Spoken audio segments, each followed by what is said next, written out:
Me gustaría que me acompañara al capítulo 20 de Juan y hoy vamos a leer versículo 24 al 29, es algo cortito, así que si ya está ahí, vamos a empezar. Versículo 24, dice, mi título es Incredulidad de Tomás. Versículo 24 dice, pero Tomás, uno de los 12, llamado Dídimo, no estaba con ellos cuando Jesús vino. Le dijeron pues los otros discípulos al Señor, hemos visto. Él les dijo, si no viere en sus manos la señal de los clavos y metiere mi dedo en el lugar de los clavos y metiere mi mano en su costado, no creeré. Imagínense, Tomás. 8 días después estaban otra vez sus discípulos dentro y con ellos Tomás. Llegó Jesús estando las puertas cerradas y se puso en medio y les dijo, paz a vosotros. Luego dijo a Tomás, pon tu dedo acá y mira mis manos y acerca tu mano y métela en mi costado y no seas incrédulo sino creyente. Entonces Tomás respondió y le dijo, Señor mío y Dios mío. Jesús le dijo, porque me has visto, Tomás, creíste. Bienaventurados los que no vieron y creyeron. Hermanos, yo he titulado este pequeño estudio de incrédulo a adorador. Porque fue en un instante que Tomás se transformó de alguien que estaba dudando, que alguien que estaba pecando con su incredulidad y se convirtió en un adorador en el instante. ¿Qué fue lo que pasó? ¿Qué lo hizo cambiar de parecer? Obviamente, ver a Jesús. Pero el punto es de que vio a Jesús resucitado, corporalmente. Y esta es la última prueba irrefutable de que Jesús, hermanos, no resucitó como un espíritu, no resucitó como un fantasma, como dicen los gnósticos, sino resucitó con un cuerpo físico de carne y hueso. Y es por eso que le dijo, ven, pon tu dedo acá en mi mano, toca mi costado. Él era un hombre, ese era un cuerpo físico de carne y hueso, pero glorificado. O sea, él podía materializarse, traspasar una pared o traspasar una puerta sin tocarla. Entonces vemos aquí a Cristo resucitado, al Cristo con un cuerpo glorificado. Y Juan, ¿recuerdan por qué Juan escribió este evangelio? Juan quiere que todos los que lean su evangelio, que estudien este evangelio, crean que este es el Cristo y que Él es el Hijo de Dios y que creyendo en Él tengamos vida eterna en su nombre. Ese es el propósito del libro. Todo mana de ese tesis, de ese pensamiento. Todo lo que Él escribió mana de ese mismo pensamiento. Él escribió todo lo que escribió para que tú y yo creyéramos que Él es el Hijo de Dios. Hermanos, para llegar a ese punto de creer que Jesús era Dios, primero tenemos que eliminar todas nuestras dudas. Tenemos que dejar de ser incrédulos porque queramos o no, siempre dudamos. Siempre tenemos un Tomás dentro de nosotros que duda inconsciente o conscientemente, no creemos en lo que Él nos dijo, no creemos en lo que nos dejó escrito y entonces vamos a usar, hermanos, este pequeño estudio para examinarnos y para dejar toda duda y dejar toda incredulidad. ¿Por qué? Escucha, tú no puedes adorar a Cristo genuinamente si eres incrédulo. Tú no puedes adorar al Dios vivo si tienes dudas acerca de Él. Y mi propósito de hoy en día es que dejemos todas las dudas, que creamos en los escritos de los apóstoles y que basado en lo que dice la palabra de Dios, sepamos que la palabra es infalible, inerrante, nunca cambiante y es suficiente. Hermanos, la palabra es suficiente, está completa. No necesitamos nada más, no necesitamos agregarle absolutamente nada. No necesitamos quitarle nada, no necesitamos endulzarla, no necesitamos ver cómo la presentamos. No, la palabra es suficiente y está completa. Y es la única que transforma nuestras vidas. Y es la única que nos confronta. Y es la única que nos examina. Y es la única que nos cambia. Y es la única que nos presenta al Cristo resucitado tal y como Él es. Hermanos, necesitamos conocer al Cristo de la Biblia. No al Cristo de Hollywood. No al Cristo que venden allá afuera. Sino al Cristo de la Biblia. Porque es el único, hermanos, que llena todas nuestras áreas, quita nuestra incredulidad, quita nuestras dudas y nos da gozo, esperanza, paz, felicidad. Y es a Cristo a quien queremos conocer, ¿verdad? Entonces, la incredulidad y las dudas nos estorban para glorificar y alabar correctamente y genuinamente a Cristo. Así que hoy vamos a ver cómo de nuestro texto fluyen 6 puntos.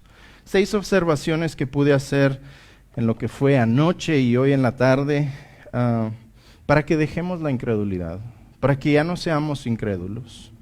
Así que entremos de lleno. Punto número 1.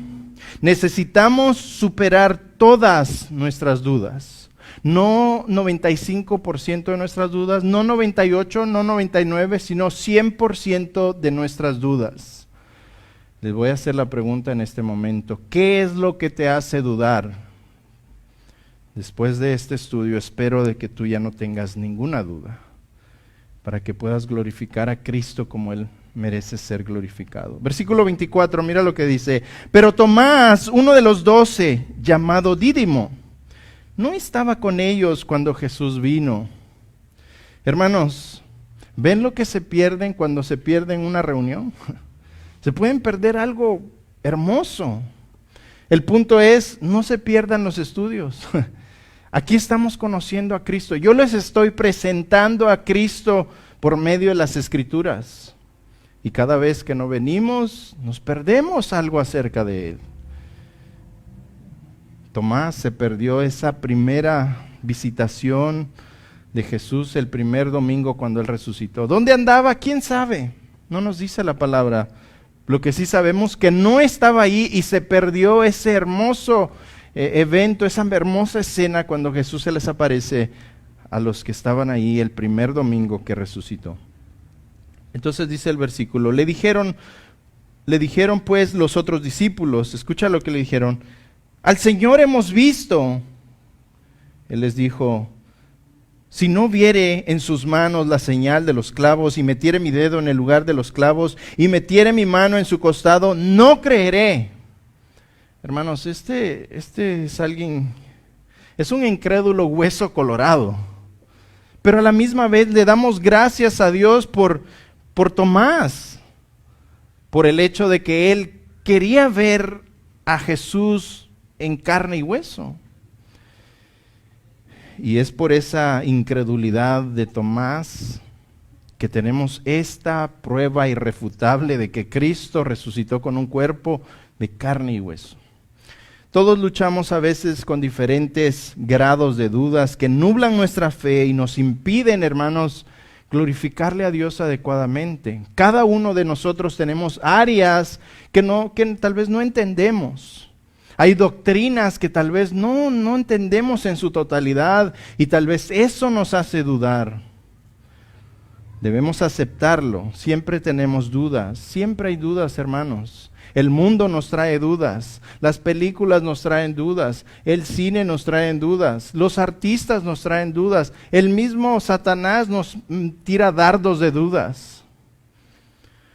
Seamos realistas. Algunos de nosotros, y no estoy diciendo que aquí, pero algunos de nosotros a veces usamos las dudas como excusa para no entregarnos totalmente a Cristo. Decimos, es que eso es tan complicado, que mejor lo dejo para otro día, y preferimos estar viviendo de la mano del mundo Porque tenemos dudas. Entonces usamos nuestras dudas como excusas para seguir viviendo nuestras vidas carnales en esta vida. El detalle es que si tienes dudas, hermanos, tenemos que encontrar las respuestas a eso. El problema es que muchos de los que tienen dudas y ponen excusas para seguir viviendo igual, no están interesados en aclarar esas dudas. Solo usar esas dudas, porque no quieren someterse a los mandamientos del Señor y a su palabra. Porque ellos piensan, si me entrego al Señor totalmente, ya no puedo hacer aquello, ya no puedo hacer esto, tengo que abandonar esto, tengo que dejar esto.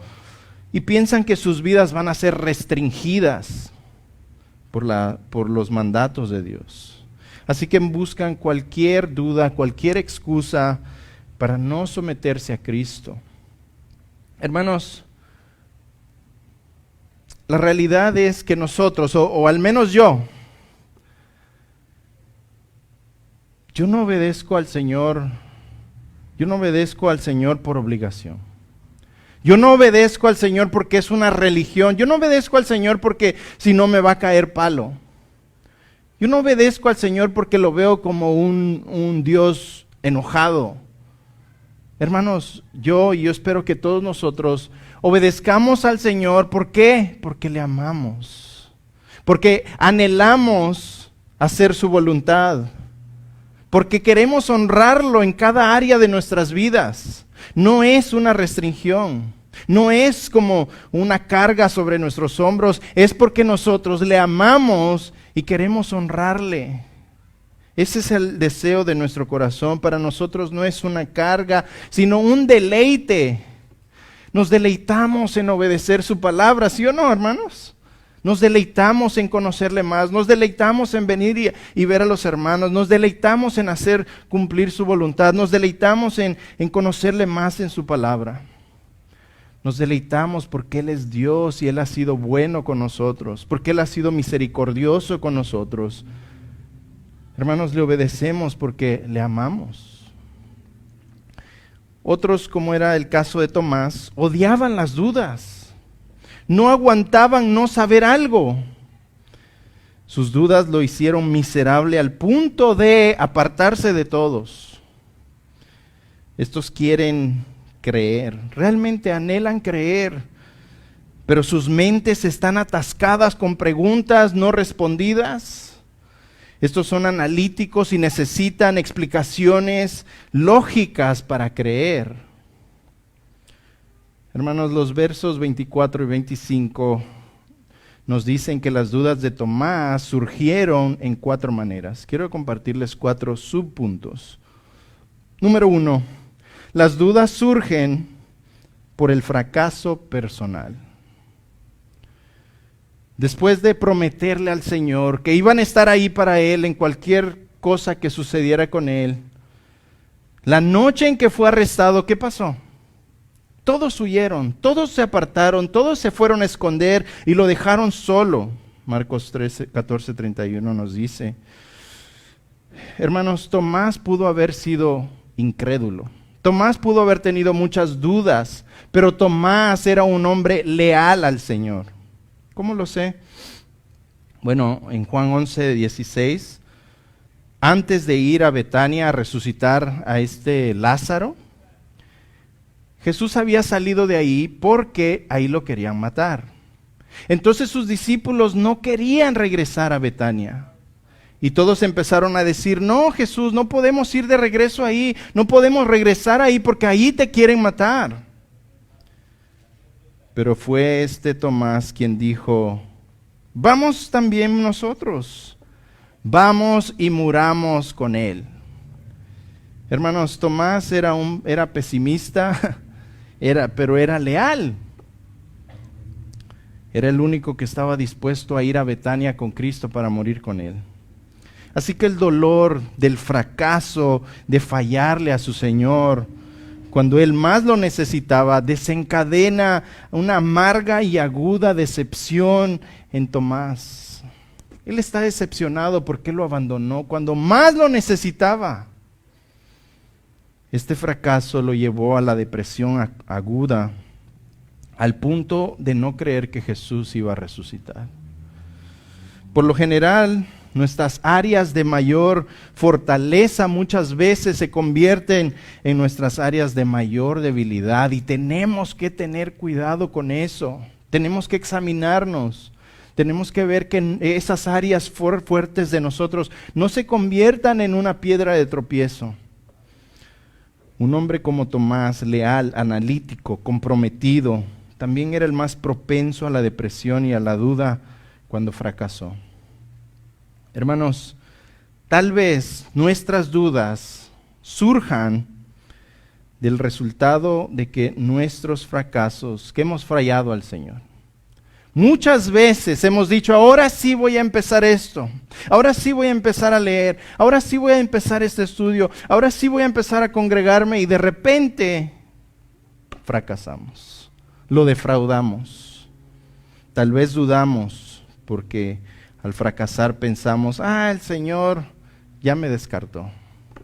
¿Cómo es que el Señor me puede usar si yo tanto que le fallo? Hermano, tengamos cuidado en esos momentos, porque el enemigo es astuto.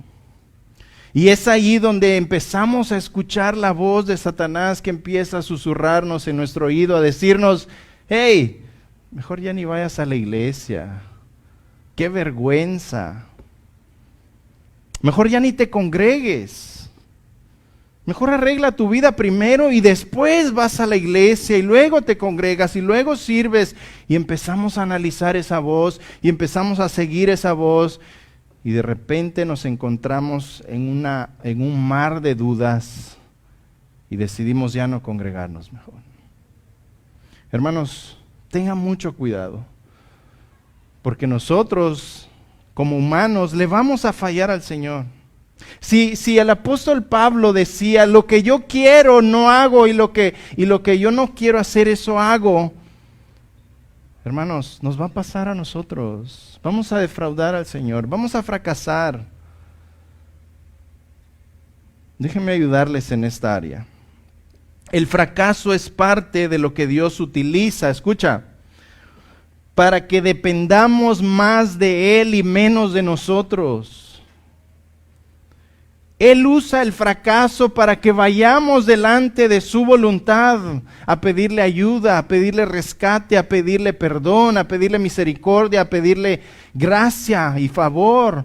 Hermanos, si no pecáramos, ¿qué necesidad hubiera de ir a la presencia de Dios? En esta carne, Él usa nuestros fracasos para que vayamos delante de Él todos los días. ¿Recuerdan la oración que Él nos enseñó? Padre nuestro que estás en los cielos, santificado sea tu nombre. Venga tu reino, hágase tu voluntad, así en el cielo como en la tierra.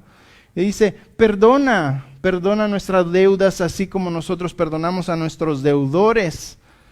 Hermanos, Él nos enseñó a pedir perdón diariamente, porque le fallamos. Cuando fallamos, nos damos cuenta que solos no podemos, que aunque seamos los más fuertes espiritualmente hablando, no podemos solos. Ahí es cuando vemos la gran necesidad que tenemos de Cristo, la gran necesidad que tenemos acerca de un Salvador, la gran necesidad que tenemos de que el Espíritu Santo tome el control de nuestras vidas y nos ayude incluso a vivir paso a paso y a paso.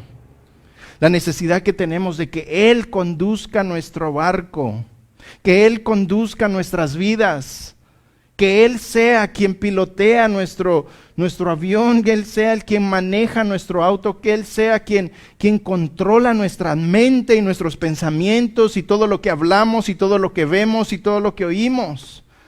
Hermanos, en esta carne no podemos, y eso es lo que Él quiere que sepamos. Vamos a fracasar, y entre más fracasas, más tiempo tienes que estar de rodillas en la presencia de Dios, suplicándole que te dé más gracia y más favor y más perdón y más misericordia, y que más te llene del Espíritu Santo. Necesitamos ser llenos todos los días del Espíritu Santo. Hermanos, estoy hasta aquí, harto de escuchar congresos, desayunos, reuniones, de que somos los campeones, que somos los conquistadores y las conquistadoras y los guerreros poderosos y los triunfadores y los reyes y las princesas. Hermanos, ¿qué pasa? Se nos infla la cabeza. Se nos infla la cabeza al punto de pensar que todo eso lo merecemos. Hermanos, inflamos la carne al punto de después pensar que fue por nuestras propias fuerzas. Se trata, hermanos, de reconocer que somos débiles, de que vivimos en esta carne tan débil, que somos débiles. Y cuando somos débiles, cuando aceptamos que somos débiles y cuando nos vemos nuestra propia debilidad, hermanos, entonces Dios se hace fuerte en nosotros. Cuando somos débiles, entonces somos fuertes, no por nuestras propias fuerzas, somos fuertes en Él. Hermanos, el Señor le decía a Pablo, bástate en mi gracia.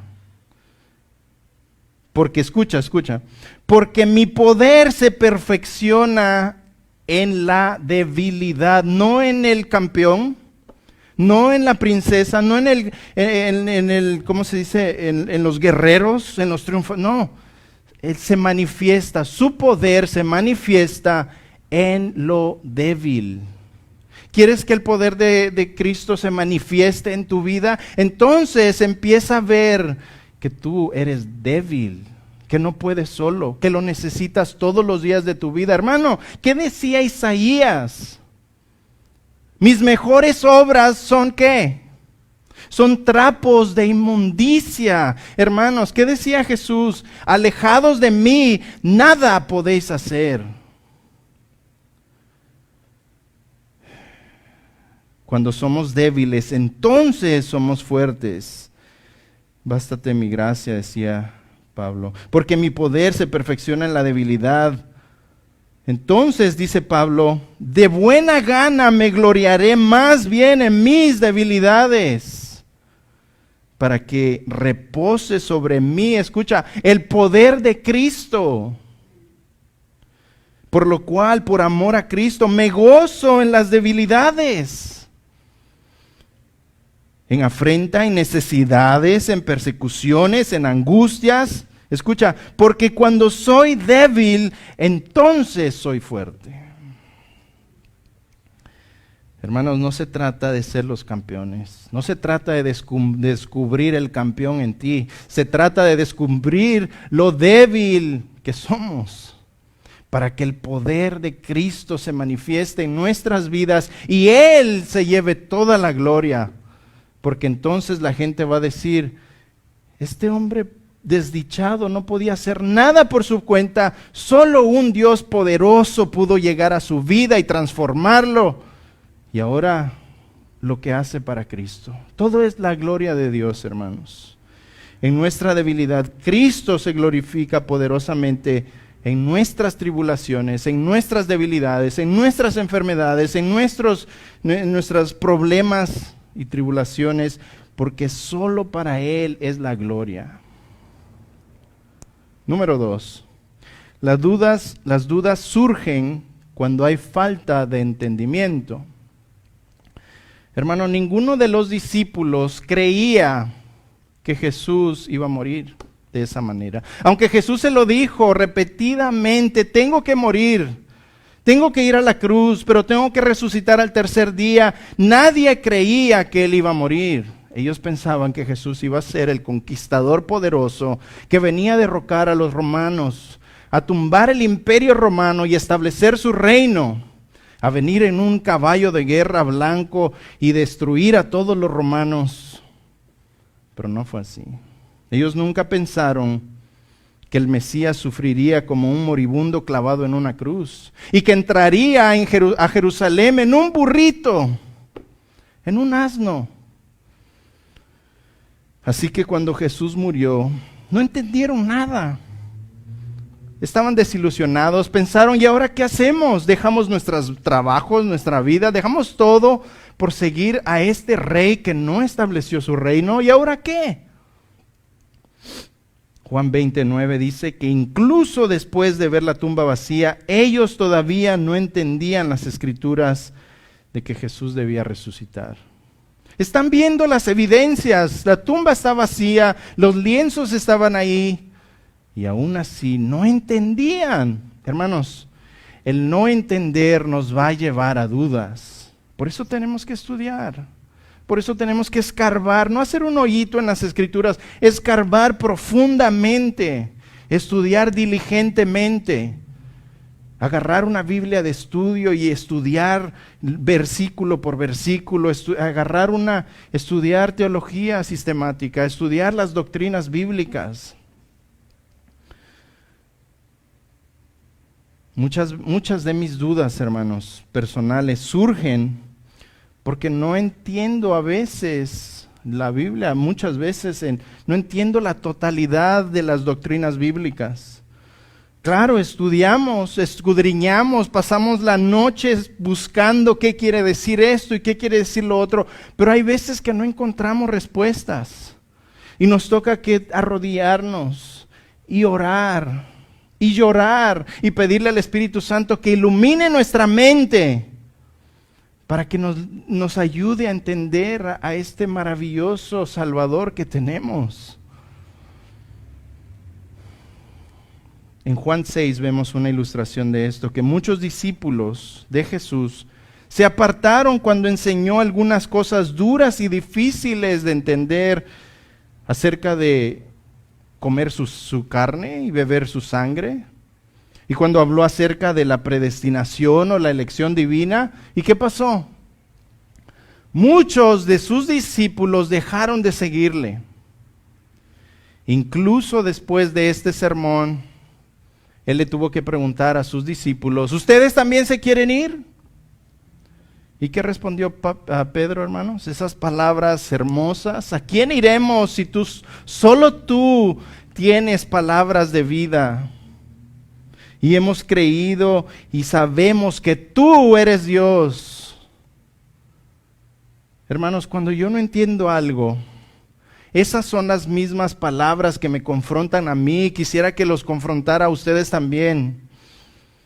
¿A quién puedo ir sino a ti? ¿A quién iré sino a ti? Si solo tú tienes la sabiduría, solo tú tienes la inteligencia, solo tú tienes la revelación divina, solo tú tienes la sabiduría eterna. Hermanos, es inútil acudir a las filosofías huecas de este mundo. Es inútil ir a los psicólogos de este mundo. Es inútil ir a los horóscopos, es inútil ir a los que leen cartas, es inútil ir a los chamanes, a los brujos o a cualquier otro erudito o pensador humano. Hermanos, solo Dios tiene las respuestas. Solo Dios tiene esa sabiduría eterna. Solo Él puede aclararnos nuestra mente, solo Él puede aclararnos nuestro ser, solo Él puede aclarar todas las preguntas que tengamos. Hermanos, solo de Dios fluye esa sabiduría divina. Solo Él puede aclarar nuestras dudas. Y me lleva a una exhortación. ¿Tienes alguna duda? ¿Has dudado de algo en la Biblia? ¿De alguna doctrina? Si has dudado de algo, hermano, escarba las Escrituras. No te quedes con las dudas. No uses las dudas como excusa para seguir creciendo espiritualmente o seguir viviendo en la manera que estás viviendo. Despójate de todas las dudas, buscando las respuestas. Hermanos, cuando uno quiere encontrar respuestas, puede encontrarlas. ¿Recuerdan la parábola de la perla? Era un hombre que andaba buscando esa perla y la buscaba en todos lados. Y no se dio por vencido, y seguía buscando, y seguía buscando, y seguía buscando, pero el día que la encontró, jamás fue igual. Jamás la soltó. Vendió todas las perlas que tenía para venir y comprar esta perla de gran valor. Y claro, esa perla de gran valor en esa parábola es Cristo.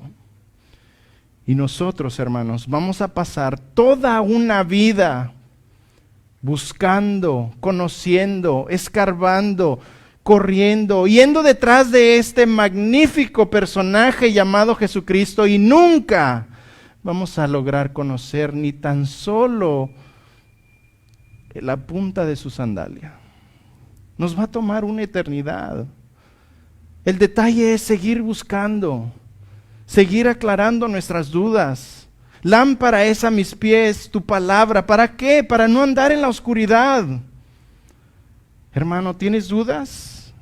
Busca la verdad en la palabra de Dios. No te quedes con las dudas. Busca donde quiera que tengas que buscar.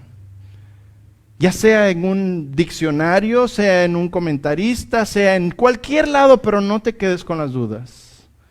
Sigue buscando.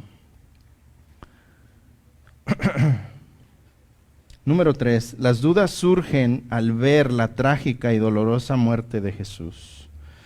Tomás parece haberse traumado con los detalles espantosos de la muerte de Jesús. Su manera en la que Tomás se refiere a las heridas de Jesús muestran cuán profundamente le afectó. Hermanos, yo no sé los que estuvieron ahí. Me imagino Juan fue uno de los que estaba al pie de la cruz. Los romanos sabían cómo ejecutar a estas víctimas.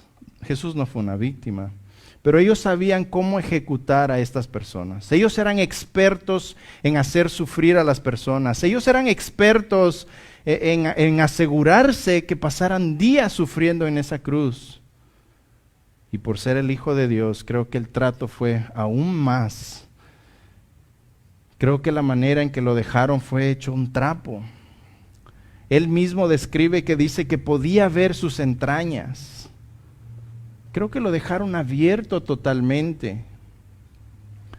En Salmo 22 dice que él podía ver sus entrañas, sus huesos se deslocaron. Yo creo que lo dejaron tan golpeado, tan desfigurado, parecía monstruo. Eso es lo que hace el pecado en uno. Nos destruye al punto de dejarnos irreconocibles. Y yo pienso que Juan le contó a Tomás cómo había quedado el Señor, y esto fue algo traumático para Tomás, traumante. Creo que Tomás no podía sacar esos detalles sangrientos de su mente. Probablemente él está pensando, eso no le pudo haber pasado al Hijo de Dios. Por eso tal vez pensó que no podría haber sido el Mesías quien colgaba de una cruz. Tal vez él pensó, Dios no lo iba, su papá, su padre, no lo iba a dejar pasar por ese sufrimiento, así que yo creo que él no era el Mesías. Pudo haber pasado. Hermanos, cuando Dios no trabaja de la manera en que nosotros queremos que Él trabaje, entonces nos llenamos de dudas. Nosotros pensamos que sabemos cuál es el mejor método y la mejor manera en que Él trabaje en nuestras vidas, en nuestros familiares, en nuestro esposo, esposa e hijos, y de repente Él decide trabajar de otra forma, y entonces decimos, ¿qué está pasando? Dios no está obrando, no me está respondiendo las oraciones. Llevo tantos años orando por cierta persona, yo no veo nada, y entonces tomamos el papel de Dios, hermanos, queriendo hacer nuestra voluntad, y cuando nuestra voluntad no pasa, no sucede, nos frustramos y entran las dudas. ¿Por qué está pasando esto? ¿Por qué Dios permitió esto?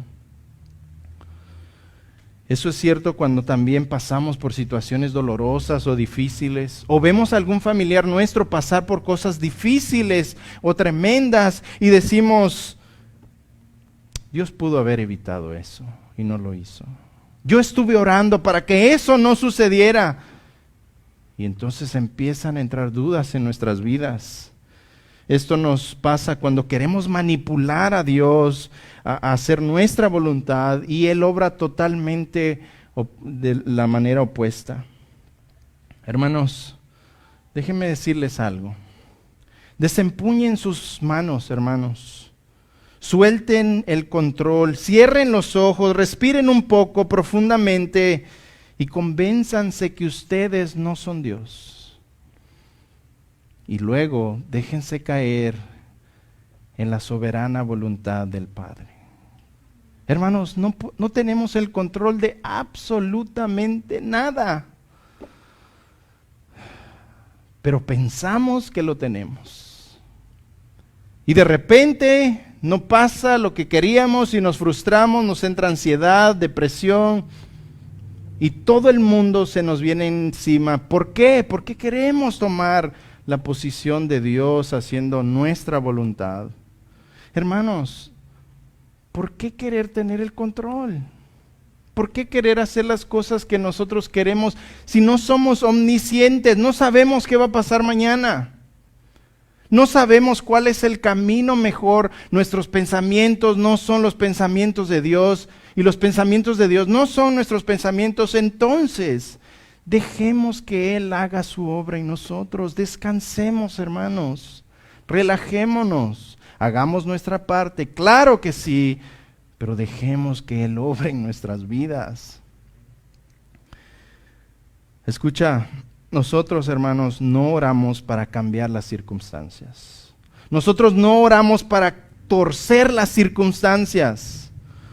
Nosotros no oramos para manipular las circunstancias. Nosotros no oramos para tratar de convencer a Dios que haga nuestra voluntad. No. ¿Sabes para qué oramos? Nosotros oramos para pedirle a Dios que cuando Él haga su voluntad en nuestras vidas, sea algo bueno, sea algo malo, tengamos paz y tengamos gozo en medio de la obra de Dios en nuestras vidas. Padre, hágase tu voluntad, no la nuestra. Y si no se hace lo que yo quiero, ayúdame, Señor, a someterme a tu plan divino, sea bonito, sea feo. Ayúdame, Señor, a entender tu voluntad para que cuando haga tu voluntad yo tenga paz y esté feliz haciendo tu voluntad, aunque no me guste. Hermanos, muchas veces Dios nos va a pedir hacer su voluntad y no nos va a gustar. No nos va a gustar. Pero ¿qué tienes que hacer? Hacer su voluntad y pedirle a Dios, dame gozo mientras hago tu voluntad. Amén. Número 4. Las dudas surgen al aislarse de los demás. Versículo 24 otra vez. Pero Tomás, uno de los 12, llamado Dídimo, no estaba con ellos cuando Jesús vino. Le dijeron pues los otros discípulos, al Señor hemos visto. Hermanos, no sabemos dónde andaba Tomás. ¿Por qué no se había reunido con los 12? Pero es probable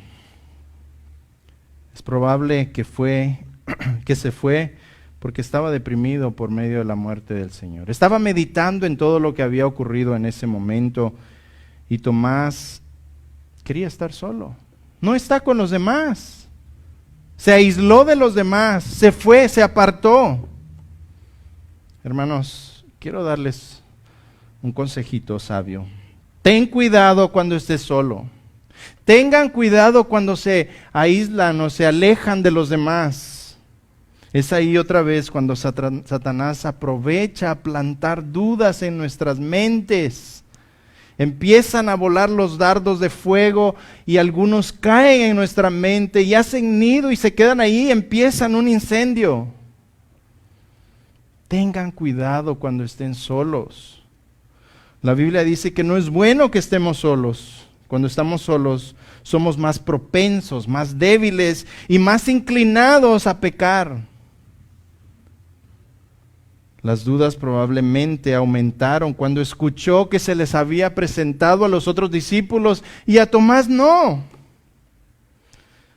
Tomás pudo haber pensado, ¿qué no sabe Dios, qué no sabe Jesús que yo tengo dudas? ¿Que no sabe Jesús que yo estoy siendo incrédulo porque tengo muchas dudas en mi mente? ¿Por qué se les apareció a ellos y no a mí?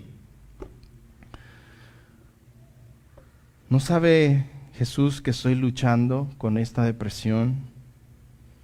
¿por qué no se me apareció a mí? O tal vez llegó a pensar, no es justo.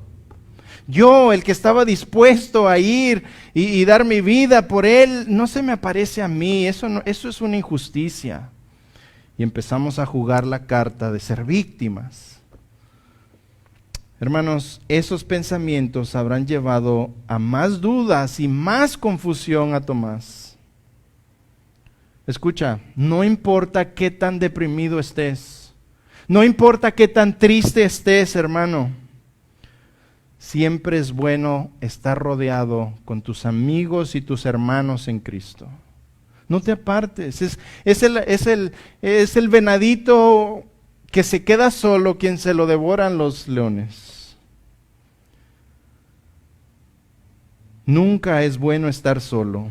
Nunca es bueno ir a la guerra solo, ¿sí o no? ¿Quién se va a la guerra solo, hermanos? Hermanos, por eso estamos aquí, por eso nos llamamos congregación, por eso nos llamamos iglesia. Es donde nos congregamos y nos juntamos y nos animamos y nos exhortamos y aprendemos juntos y salimos de dudas juntos. ¿Por qué? Porque aquí unos a otros nos apoyamos. Si están pasando por cualquier situación, no se aíslen, acérquense más. Busquen ayuda dentro de la congregación, busquen ayuda con un hermano, busquen consejo sabio con los hermanos en Cristo, busquen consejos con aquellos que saben que aman su alma, busquen consejo con aquellos que no les van a alcahuetear las cosas carnales que tal vez ustedes quieren. Busquen personas que les vayan a dar consejo bíblico. Hermano, aunque nuestra fe es personal, nunca debemos aislarnos de los demás. Cada parte de nuestro cuerpo, nuestra mano, solo funciona si está pegado al cuerpo. Y así también es en lo espiritual. Nunca superarás tus dudas estando solo. Es más, te llenarás de más dudas. Hermanos, busquen ayuda con sus hermanos porque allí podrán superar sus dudas, juntos. Así que el primer paso para creer y adorar al Salvador resucitado es superar todas nuestras dudas. Punto número 2. Debemos conocer su gracia. Y yo sé que esto ya lo hablamos hace 2 semanas o 3, así que no vamos a hacer mucho énfasis en esto. Versículo 26 dice, 8 días después estaba otra vez sus discípulos dentro, y con ellos Tomás. Llegó Jesús estando las puertas cerradas. ¿Ven cómo Juan quiere que sepamos que estaban dentro de una habitación y que las puertas estaban cerradas? Y se puso en medio y les dijo, ¿qué les dijo? Paz a vosotros. Lo que Juan nos está queriendo decir es que nadie le abrió la puerta, que ellos están escondidos, que ellos están asegurados, la puerta está trancada y que Él simplemente se materializó en medio de ellos. Este es Dios, Él es omnipresente, omnisciente y Él se aparece y se desaparece cuando Él quiere. Lo que Juan quiere que sepamos es que este Cristo resucitado, aparte de tener un cuerpo físico de carne y hueso, es Dios. Y que Dios se aparece y se desaparece cuando Él quiere. Y entonces vemos que en el versículo 19 y en el 21 y ahora aquí en el 26, las primeras palabras de Jesús son, ¿qué son? Paz. No paz en la cara, en la cabeza, no paz, no, paz a vosotros. Tengan paz. Era un saludo judío. Pero aquí es algo más que un saludo. Él quiere que sepan que la ida a la cruz y la resurrección causó paz con su Padre Celestial. Que ahora que la guerra ha terminado entre Dios y el hombre, en que ya hay paz para acercarnos libremente al trono de la gracia de nuestro Padre. De que ahora somos hijos adoptivos y podemos llamarle a nuestro Dios Abba, Padre. Hermanos, el maestro aquí bien pudo haberles dado una regañada de esas buenas. Bien pudo haberlos reprendido por haber dudado, si a ellos se les reveló muchas cosas, a ellos se les dijo lo que iba a suceder y aún así no creían. Entonces este es el momento perfecto para que Jesús venga y los reprenda y les diga: hombres de poca fe, ¿hasta cuándo los he de aguantar? Ya les había dicho eso antes. Pero en este momento llega Jesús, se aparece en medio de ellos y les dice: paz a vosotros. Hermanos, aunque Él pudo haberlos reprendido, no fue así. Jesús tiernamente desea traerles paz a sus discípulos, a sus ovejitas. Creo que Tomás realmente merecía un regaño. No solo porque había rechazado el testimonio de María y de los demás discípulos de que habían visto a Jesús resucitado, sino que también, escucha, retó a Jesús a que se le presentara. Dijo: yo no voy a creer hasta que ponga mi dedo en el agujerito donde estaban los clavos y meta mi mano en su costado. No voy a creer. Y en ese momento, Tomás, el incrédulo, reta a Jesús que se le aparezca y le enseñe sus heridas. Sin embargo, cuando Jesús se apareció, Él le dijo: paz a vosotros. Muchas veces, hermanos, pensamos que Cristo, cuando le fallamos, viene con una vara a darnos duro. Muchas veces pensamos: ahora sí la regué. Ahora sí, ya prometí 10 veces que no lo iba a hacer y ahí estoy en el mismo hoyo otra vez. Ahora sí, ya Jesús no quiere nada conmigo. Ahora sí me merezco una reprendida. Ahora sí me merezco que me den una arrastrada, una zarandeada. Pero no es así, hermanos. Cuando venimos con un corazón contrito y humillado, el Señor nos perdona. Cuando aceptamos nuestros errores, cuando aceptamos que hemos fallado, cuando aceptamos que la regamos y corremos a los brazos de nuestro Padre Celestial y le decimos: perdónanos, Señor, otra vez la regué, perdóname.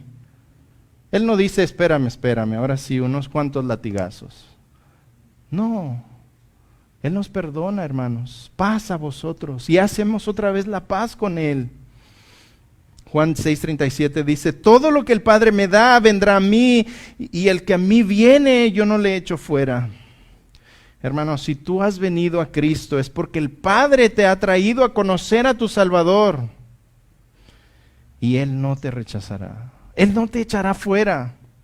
Si el Padre te trae es porque Él te dio la convicción de arrepentirte genuinamente. Él te dio la fe para creer en Él. Y cuando vienes a Él, Él no te echa fuera. Él no te va a decir: hoy no tengo tiempo para ti. ¿Puedes venir mañana? No, hermano. Si traemos arrepentimiento genuino, Él no nos echa fuera. Además, Él es nuestro pastor, nuestro buen pastor que dio su vida por nosotros. Él nos ayudará, Él caminará enfrente de nosotros, Él nos instruirá, y cada vez que le fallemos y nos arrepintamos genuinamente, hermanos, su gracia, su misericordia y su perdón nos siguen, Él nos perdona y nos ayuda a no caer en eso. Versículo 39 de ese mismo pasaje dice: y esta es la voluntad del Padre, el que me envió, que de todo lo que me diere no pierda yo nada, sino que lo resucite el día posterior. Hermanos, si el Padre te trajo a Cristo, si tú conoces a Cristo, si le has entregado tu vida a Cristo, entonces Él te ha perdonado, Él te ha justificado y Él perfeccionará tu vida hasta el final. Él no perderá ninguno, Él no dejará ninguna ovejita perdida. Si eres un seguidor de Cristo, hermano, su gracia, su amor, su misericordia, su paz te seguirá hasta la eternidad. Porque eres de Él. Y si eres de Él, no te va a dejar abandonado. Punto número 3. Necesitamos meditar en la resurrección corporal de Cristo. No podemos glorificar a un Salvador muerto, ¿verdad? Versículo 27, lea conmigo. Mira lo que dice Jesús: pon aquí tu dedo y mira mis manos, y acerca tu mano y mételo en mi costado. Hermanos, Jesús no tenía que contestar la demanda de Tomás, pero Jesús lo hizo. ¿Por qué? Por amor a Tomás, por gracia a Tomás, por misericordia a Tomás, porque sólo así iba a dejar de dudar Tomás. La resurrección de Cristo ha sido una de las doctrinas más atacadas en la historia de la iglesia. Es por eso que Juan escribió Primera de Juan y Segunda de Juan, para refutar de que Jesús solo era un espíritu, a refutar a los gnósticos de ese tiempo. Ellos decían que Jesús solo era un espíritu, era un fantasma, pero no había resucitado en carne y hueso. Y en Primera de Juan, Juan inicia su primera carta diciendo: nosotros lo hemos visto con nuestros ojos, nosotros lo oímos con nuestros oídos y nosotros lo tocamos. Y aquí en este pasaje vemos una prueba más que Jesús resucitó con un cuerpo. Verla, hermanos, Jesús no tenía que hacer esto por Tomás, pero Él lo hace por misericordia y por gracia. Ver las heridas de Jesús, ver las manos aholladas en el lugar donde clavaron los clavos y donde insertaron esa lanza, marcó la diferencia para Tomás. Cuando nosotros tengamos dudas, hermanos, cuando el enemigo plante dudas en nuestra mente, cuando empecemos a dudar de cualquier doctrina bíblica, recordemos la cruz, hermanos. Recordemos el sufrimiento de nuestro Señor Jesús. Recordemos el sacrificio de nuestro Señor Jesús. Regresemos a la cruz, vayamos al pie de la cruz y recordemos que Cristo murió por ti y por mí, que Él se clavó por ti y por mí para que por fin nosotros tuviéramos paz con el Padre y que pudiéramos tener una relación íntima con Él. Y cuando recordamos lo que Él hizo por nosotros, hermanos, todas las dudas se van. Eso nos lleva de regreso a la cruz para adorarle y agradecer su sacrificio en la cruz. Es la cruz que nos hace recapacitar. Es la cruz que nos hace desaparecer todas las dudas. Hemos dudado de nuestro Salvador, hemos abandonado la comunión con Cristo. Hermanos, Él nos llama a rendir toda incredulidad al pie de la cruz. Jesús dice en el versículo 27, escucha: y no seas incrédulo, sino creyente.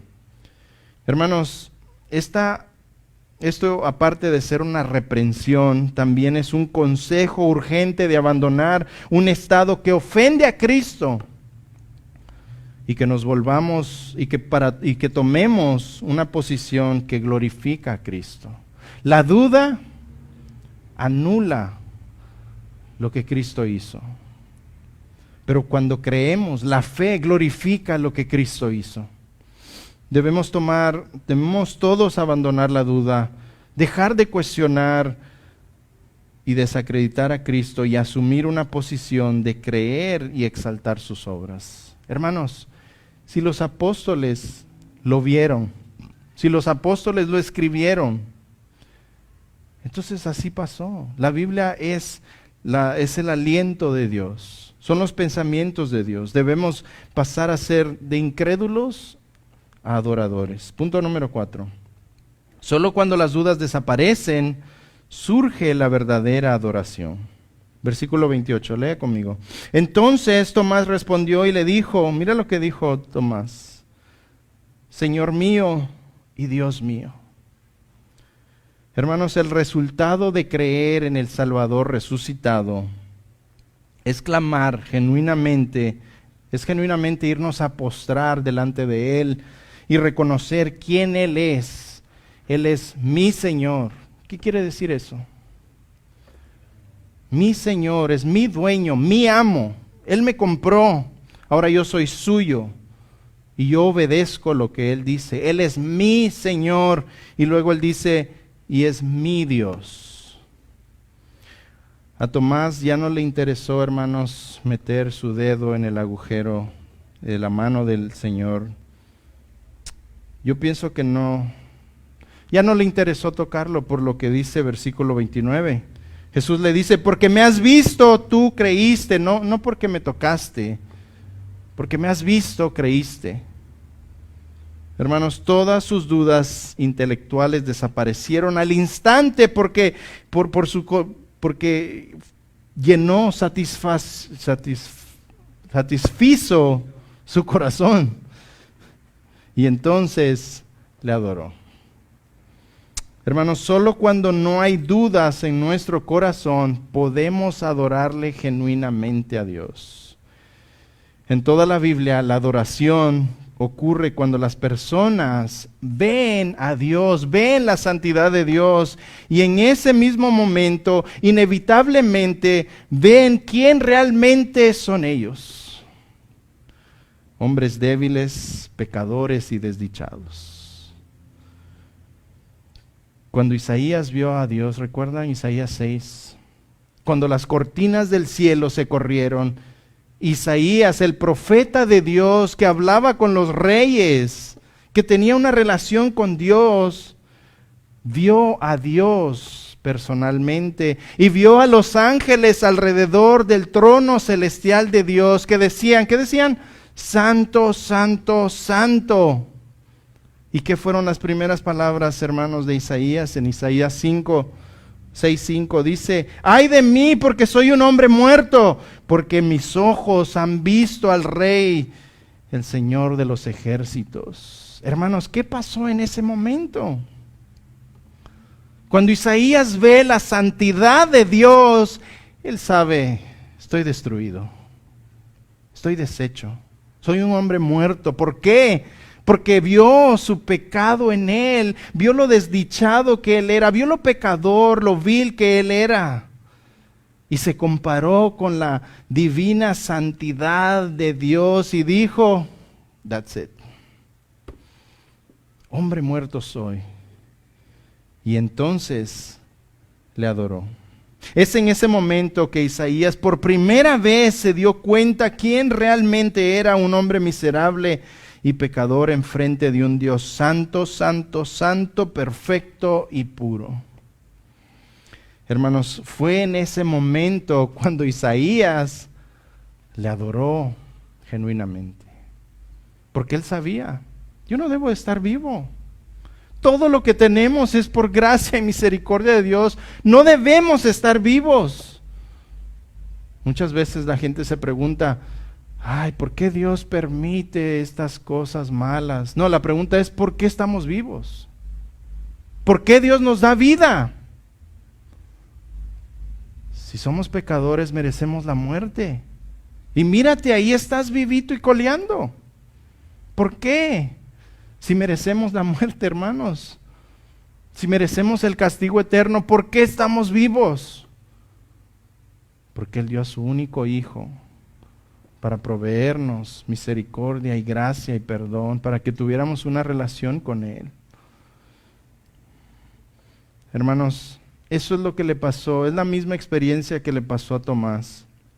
Cuando Jesús entró atravesando las paredes de ese cuarto y sabía exactamente las demandas de Tomás. Tomás sabía que Jesús era Dios, y de repente Tomás, el incrédulo, el que estaba demandando: yo tengo que verlo y meter mis dedos en sus agujeros, se topa con un Dios vivo y santo y puro y perfecto, y lo tiene ahí enfrente de él. ¿Y qué es lo que hace? Mi Señor y mi Dios. Se dio cuenta quién Él era, hermano. Era nada demandándole algo a Dios. Y se dio cuenta de su pecado. Y se dio cuenta que ahí estaba enfrente de Dios. Y le dijo: mi Señor y mi Dios. Tomás reconoció su propia incredulidad, su propio pecado, y gritó: Señor mío y Dios mío. Él sabía que debería de morir en ese momento. Él sabía que debería de ser destruido en ese momento. Pero él ruega: Señor mío y Dios mío. Hermanos, si hay dudas acerca de Jesús en tu vida, no podrás adorarle genuinamente. ¿Tienes alguna duda acerca de Jesús? Averigua, busca, escarba, estudia, escudriña, pregunta. Haz todo lo que tengas que hacer para llegar a la verdad. No te quedes con las dudas. Llega a descubrir la verdad y a apagar todas las dudas. La palabra de Dios en Jeremías 29, 11 al 14 dice: búscame con todo tu corazón y me hallarás. Hermanos, Isaías nos dice que busquemos a Dios con todo nuestro corazón, no con un 10%, 50, 80, 90%, no con un 99%, no con un 99.9%. Búscalo con todo tu corazón y Él quitará tus dudas. No dejes que tus dudas te impidan adorar a Cristo genuinamente. Punto número 5, ya vamos a acabar. Debemos creer en el fundamento de la resurrección de Cristo.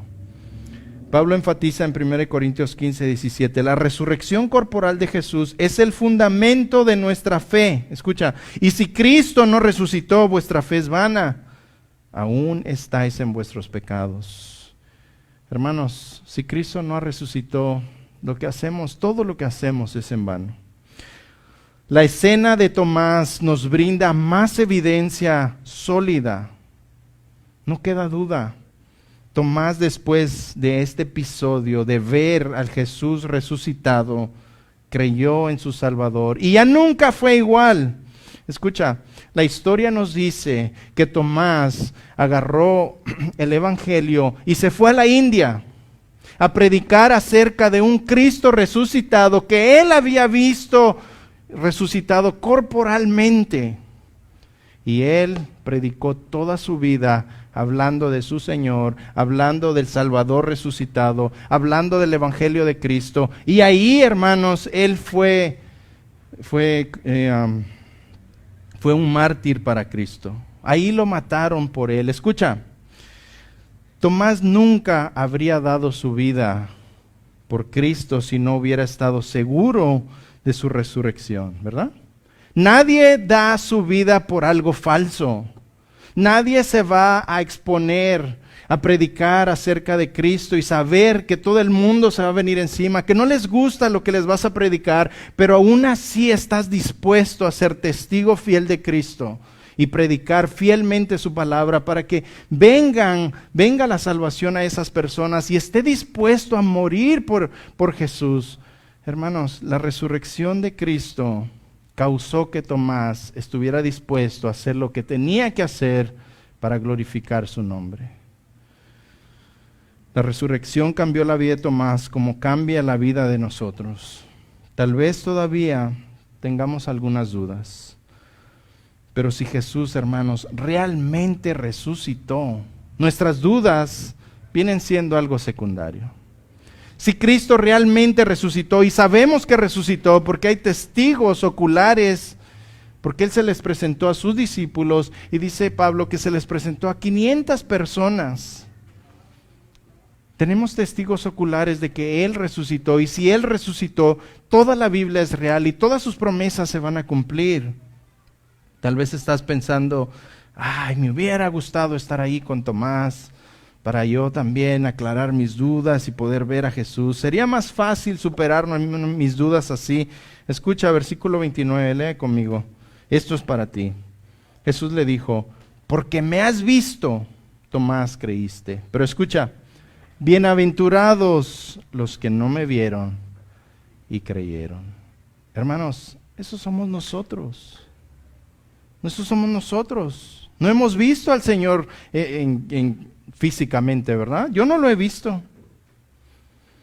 Jesús pronuncia una bendición sobre los que creemos en el testimonio de los escritos de los apóstoles.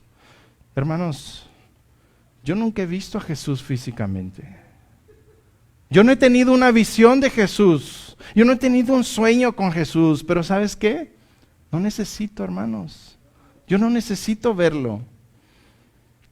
No necesito ver para creer. La Biblia me es suficiente. Los testimonios de los apóstoles me es suficiente.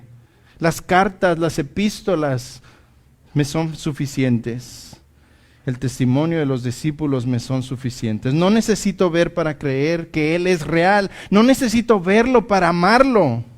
No necesito verlo para seguirlo. No necesito verlo para obedecerlo. Hermanos, la Biblia me es suficiente. Hermanos, no necesitamos verlo para amarlo. Tal vez no lo puedo ver físicamente, pero lo veo en las Escrituras, lo veo en cada historia de la Biblia, lo veo en cada personaje bíblico. Hermanos, lo veo en la naturaleza, lo veo en la manera ordenada que sale el sol, lo veo en las estrellas, lo veo en el aire, lo veo en los árboles, lo veo en los animalitos. Hermanos, lo veo en el amor de mis hermanos, lo veo en todos lados, lo veo en mi naturaleza, lo veo en la manera en que Él me formó, en el que Él me hizo, lo veo en todas partes, no necesito verlo físicamente. Siento su presencia en todos lados porque Él vive en mí. Hermanos, no tengo que ir a un servicio súper eclesiástico y sobrenatural para decir, ¡qué presencia! No, en mi carro mientras alabo a Dios y voy al trabajo, siento su presencia porque Él es real y vive en mí. Cuando estoy en el closet donde nadie me ve, siento su presencia. Hermanos, no necesitamos algo místico, no necesitamos verlo físicamente. Él es suficiente que more en mí. Bienaventurados los que no vieron ni creyeron. Hermanos, yo creo en Cristo por fe. Creo en el Evangelio por fe. Creo que Él resucitó por fe. Si lo llegara a ver físicamente, entonces deja de ser fe, porque ya lo vi. Hermanos, si estás luchando con la duda, lee, estudia, escudriña los evangelios y ve todas las pruebas de que Él es real, de que Él resucitó, de que Él está vivo, que Él está a la diestra del Padre, que Él está intercediendo por ti y por mí y que Él viene pronto por nosotros. Romanos 10:17 dice, así que la fe es ¿por qué? ¿Por ver algo? La fe es por el oír. ¿Y el oír qué, hermanos? La palabra de Dios. Y en el griego dice, la fe viene por el oír y el oír un mensaje acerca de Jesucristo. Hermanos, la fe no viene por visiones, la fe no viene por sueños, la fe no viene por experiencias místicas, la fe no viene por ver una sanidad, la fe no viene por ver un prodigio. La fe no viene por un trance sentimental o emocional, no viene por algún sentimiento místico, no viene por ver, sino viene por medio de la palabra de Dios, hermanos. 2 Corintios 5:7 dice, porque por fe andamos, no por vista, ¿verdad? Hermanos, dejemos de demandar milagros, sanidades y prodigios y cosas místicas y mejor creamos por fe. Voy a concluir rápido. ¿Cómo podemos nosotros conocer al Cristo resucitado? Tomás lo vio, porque en ese tiempo Jesús estaba en la tierra, pero han pasado 2000 años y Él hoy no está aquí con nosotros físicamente, está dentro de nosotros espiritualmente. Así que otra vez les digo, no será por una aparición, tampoco por una visión mística o milagrosa, tampoco por intuición. Hermanos, Cristo será revelado a nosotros por medio del Espíritu Santo que nos ha dado entendimiento y comprensión de la palabra de Dios. Cuando Jesús habló con los discípulos en camino a Emaús, dice en Lucas 24:27, y comenzando desde Moisés y siguiendo por todos los profetas, les declaraba en todas las escrituras lo que decían acerca de Él. ¿Ves cómo se manifestó con estos hombres? Por medio de las escrituras les enseñó todos los pasajes que hablaban de Él. O sea, lo vieron por medio de la palabra. En esta ocasión, cuando se reveló a Tomás, Lucas 24:45 nos dice, entonces Jesús les abrió el entendimiento para que comprendiesen, escucha, las Escrituras.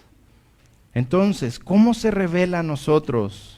En las Escrituras, hermanos. ¿Cómo se revela? ¿Cómo lo podemos ver nosotros? En la palabra de Dios, al leer las Escrituras, al estudiar, al escudriñar la Biblia. Ahí es cuando el Espíritu Santo ilumina nuestra mente y nos hace entender cosas que no entendíamos. Ahí es donde Él quita todas las dudas. Cuando nos muestra el glorioso Evangelio de Cristo, ahí es donde nos muestra a Cristo y exalta a Cristo por medio de las Escrituras. Jesús dijo en Juan 14:26, mas el Consolador, el Espíritu Santo, a quien el Padre enviará en mi nombre, escucha, Él os enseñará todas las cosas y os recordará todo lo que os he dicho. Eso era para los discípulos, para que escribieran las Escrituras, pero por eso el Espíritu Santo les recordó todo lo que hicieron, para que ellos dejaran todo por escrito, y así que nosotros, 2000 años después, podemos saber todo lo que hicieron porque está en escrito. Y ahí lo encontramos a Él. En Juan 16:14, hablando Jesús también del Espíritu Santo, dijo, Él me glorificará, porque tomará de lo mío y os lo hará saber. Hermanos, el Espíritu Santo glorifica a Cristo por medio de las Escrituras. El Espíritu Santo glorifica al Hijo de Dios, mostrándonos, iluminándonos lo que Él escribió para que conozcamos más a nuestro Salvador y le podamos adorar correctamente. En Hebreos 1:2 dice, habiendo hablado muchas veces y de muchas maneras en otros tiempos a los padres por los profetas, en estos postreros días nos ha hablado por medio del Hijo. ¿Dónde está el Hijo, hermanos? ¿Dónde está el Hijo? En la palabra de Dios, en las Escrituras. Hermanos, ¿quieres conocer a Cristo? Abre tu Biblia. ¿Quieres conocer más a Cristo? Estudia tu Biblia. ¿Quieres conocer la mente de Cristo? Escudriña tu Biblia. Hermano, ¿quieres conocer el corazón de Cristo? Escudriña tu Biblia. ¿Quieres conocer la voluntad de Cristo para tu vida? Enciérrate en tu cuarto y estudia tu Biblia, y Él ahí te revelará todas las cosas que tú necesitas saber. ¿Tienes alguna duda? Corre a las Escrituras, hermano. ¿Tienes algún área donde eres incrédulo? Corre a Cristo en las Escrituras, allí está todo lo que necesitas saber. Hermanos, Juan quiere que al estudiar este Evangelio, tú veas pruebas irrefutables del Cristo resucitado. Que creas que Jesús es el Cristo, el Hijo de Dios, y para que creyendo tengas vida en su nombre. La pregunta es, hemos estudiado ya todo Juan, has visto todo lo que él ha escrito, ¿conoces tú a Cristo? ¿Conoces tú al Hijo de Dios? Y la pregunta que es tan importante, ¿tienes tú vida eterna en su nombre? Hermanos, si no la tienes, si el Espíritu Santo no te ha confirmado a tu espíritu que eres hijo de Dios, corre a Él ahora. No esperes más. Rinde tu vida, abandona todo lo que estás haciendo afuera. Es más importante que tú vengas a Cristo. Él es quien dice, yo soy el pan de vida. Ven y come del pan de vida. Él es quien te dice, si estás cansado, si estás confundido, si estás atareado, ven, corre a mí que yo te daré descanso. Hermanos, Él es quien nos llama. Él es el buen pastor y viene y llama a sus ovejitas por nombre. Y yo sé que nos está llamando. Yo sé que el buen pastor nos está llamando. Corran a Él, hermanos. Corran a Él y entreguen su vida y van a ver que serán las ovejitas más felices de este mundo. Inclinen su rostro, vamos a orar.